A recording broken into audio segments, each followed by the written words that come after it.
Salam sejahtera bagi saudara sekalian dimanapun berada. Firman Tuhan untuk kita pada hari raya kenaikan Tuhan Yesus Kristus. Injil Lukas 24 ayat 44 sampai 53. Demikian firman Tuhan.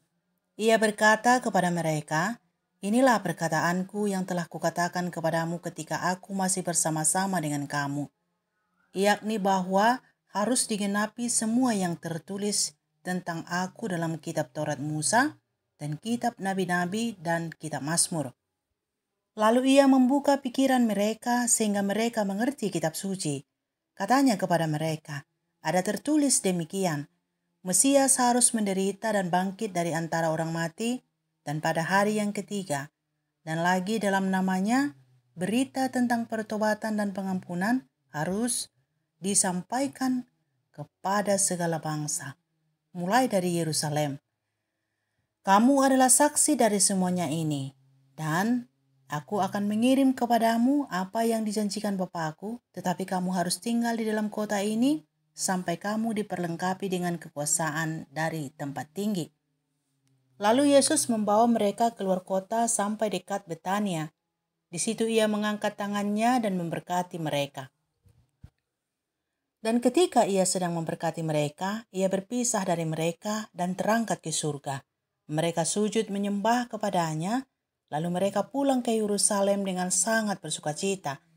Mereka senantiasa berada di bait Allah dan memuliakan Allah. Sampai di sini firman Tuhan. Saudara-saudara yang terkasih di dalam Yesus Kristus, hari ini kita memperingati hari kenaikan Tuhan Yesus Kristus dengan tema khotbah, kenaikan Tuhan Yesus menjadi saksi Kristus.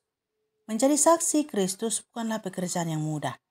Tidak cukup bermodalkan semangat dan kefasihan berbicara, tetapi diperlukan pengetahuan tentang kitab suci, yakni kesaksian yang akan disampaikan kepada segala bangsa. Walaupun seseorang lancar berbicara dan bersemangat serta berapi-api, tapi kalau ia bodoh atau lamban hatinya, maka kesaksian itu tidak akan sampai dengan benar. Dan jika kesaksian tentang Kristus yang dituliskan dalam kitab suci tidak sampai dengan benar kepada segala bangsa, maka kesaksian itu tidak berguna, bahkan bisa menggiring umat kepada maut atau kematian yang kekal. Dari sekian banyak orang yang dijumpai Yesus, dipilihnyalah 12 murid yang kemudian disebut dengan rasul-rasul, yang akan menjadi saksi Kristus ke segala bangsa. Tidak diragukan lagi kalau mereka ini adalah orang-orang terbaik di mata Tuhan untuk menjadi rasulnya menyaksikan Yesus dan karya penyelamatannya. Selama kurang lebih 3,5 tahun, mereka belajar kitab suci dari Sang Maha Guru. Mereka mengikut Yesus kemanapun Yesus pergi dan melihat apa yang telah diperbuat Yesus.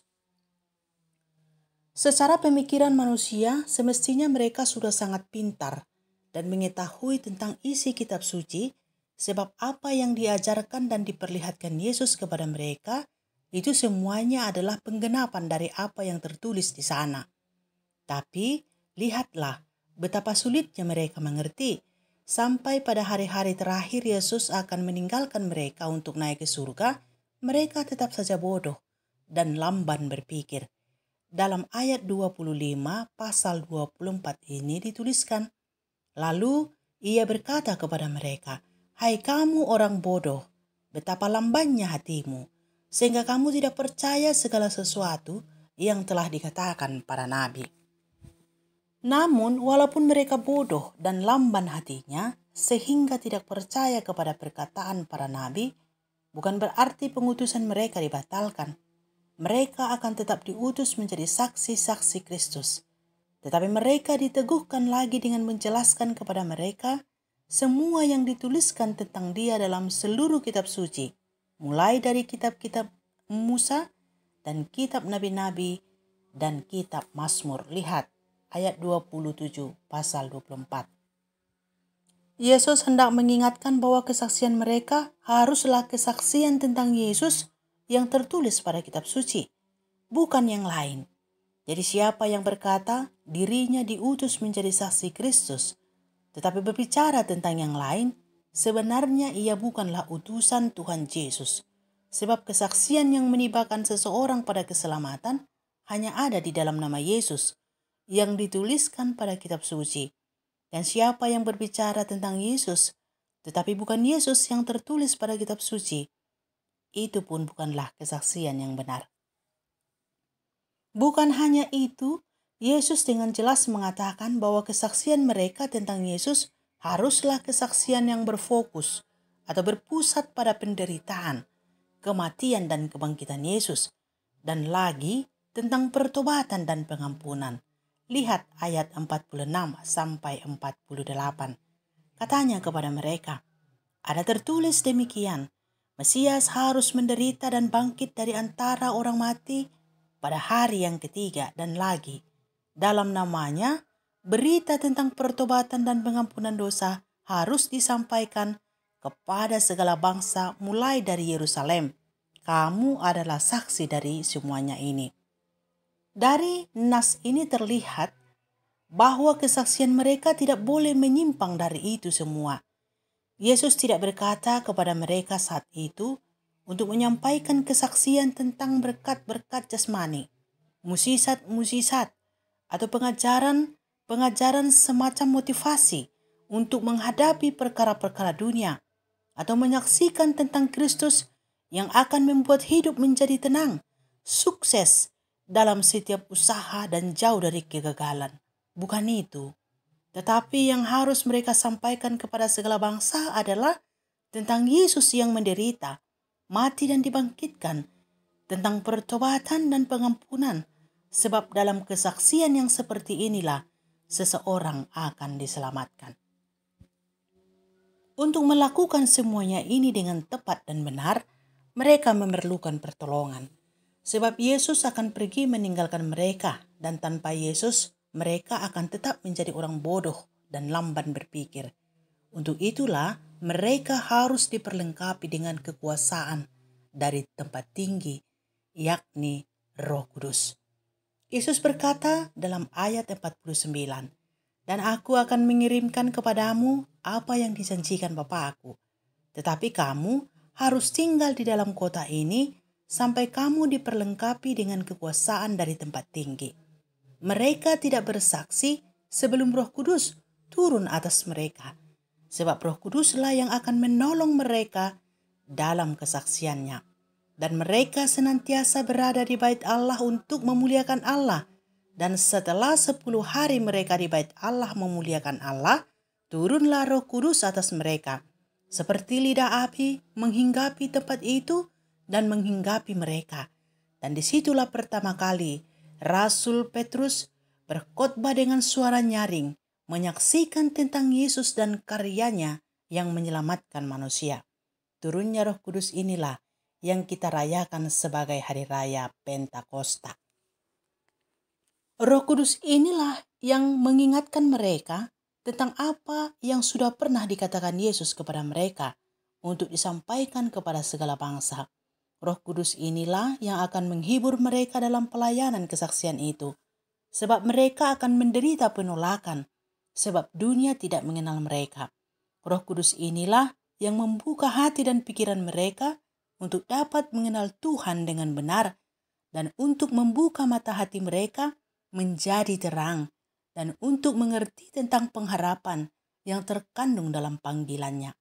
Lihat Efesus 1 ayat 15 sampai 23 yang menjadi epistel ataupun ogen kita minggu ini. Disebutkan di sana, aku pun tidak berhenti mengucap syukur karena kamu, dan aku selalu mengingat kamu dalam doaku, dan meminta kepada Tuhan kita Yesus Kristus, yaitu Bapa yang mulia itu, supaya Ia memberikan kepadamu roh hikmat dan wahyu untuk mengenal Dia dengan benar, dan supaya Ia menjadikan mata hatimu terang, agar kamu mengerti pengharapan apa yang terkandung dalam panggilannya, betapa kayanya kemuliaan bagian yang ditentukannya bagi orang-orang kudus, dan betapa hebatnya kuasanya bagi kita yang percaya sesuai dengan kekuatan kuasanya, yang dikerjakannya di dalam Kristus Yesus, dengan membangkitkan Dia dari antara orang mati dan mendudukan Dia di sebelah kanannya di surga.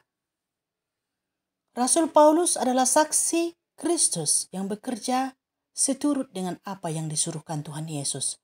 Sepanjang pelayanannya, kita akan menemui kesaksiannya yang berpusat pada penderitaan Yesus Kristus, kematian dan kebangkitannya, serta pengharapan orang-orang kudus yang percaya kepada Yesus. Pengharapan itu bukan kekayaan duniawi, bukan kesuksesan duniawi, dan bukan musisat-musisat, dan bukan berkat-berkat jasmani yang berlimpah, tetapi kehidupan yang kekal. Berbahagialah orang yang memahaminya, sebab sesungguhnya Roh Kuduslah yang membuka mata hatinya untuk mengerti tentang Yesus Kristus yang dituliskan pada kitab suci. Saudaraku yang terkasih di dalam Kristus Yesus, bukan hanya tentang penderitaan, kematian, dan kebangkitan Yesus, tetapi tentang pertobatan dan pengampunan dosa harus disampaikan ke segala bangsa. Artinya, seorang saksi Kristus harus mengetahui mana yang salah dan mana yang benar, dan berani mengatakannya walaupun itu tidak disukai dunia, yang mengakibatkan penolakan dan penderitaan para saksi Kristus. Tentang hal ini Yesus berkata, "Pikulah salibmu, sangkallah dirimu, dan ikutlah aku." Artinya, penderitaan tidak menjadi penghalang bagi seorang saksi Kristus untuk menyampaikan berita pertobatan dan pengampunan dosa. Supaya seseorang bisa bertobat, dia harus mengetahui salahnya di mana. Dan jika sudah mengetahuinya, baru ia akan bisa bertobat jika ia mau. Tapi kalau seseorang tidak tahu apa yang salah yang ia perbuat, mustahil ia bertobat sebab ia pikir ia adalah orang benar. Jadi tidak perlu bertobat. Jadi saudaraku, jangan lagi katakan, tidak usahlah seorang saksi Kristus menyebut kesalahan orang. Memang harus disebutkan. Sebab yang tidak mau menyebutkan kesalahan orang adalah kebiasaan nabi-nabi palsu yang ingin cari aman saja. Kalau nabi sejati dan rasul Tuhan Yesus, mereka akan melakukannya, sekalipun mereka harus menderita dan ditolak. Dan mereka tahu apa yang diharapkan, yakni kerajaan surga yang kekal. Jika dosa dan kejahatan saudara diungkapkan, jangan memberontak dan membenci saksi Kristus yang mengungkapkannya. Tapi bertobatlah, sebab pertobatan adalah berita yang harus disampaikan saksi-saksi Kristus ke segala bangsa. Sebab hanya orang yang mau bertobat yang akan diampuni dan diselamatkan. Yesus sudah mati untuk pengampunan dosa, dan Yesus sudah bangkit untuk kehidupan kita. Jadi sekali lagi bertobatlah, dan percayalah kepadanya yang menderita, mati dan dibangkitkan untuk keselamatan semua orang. Amin.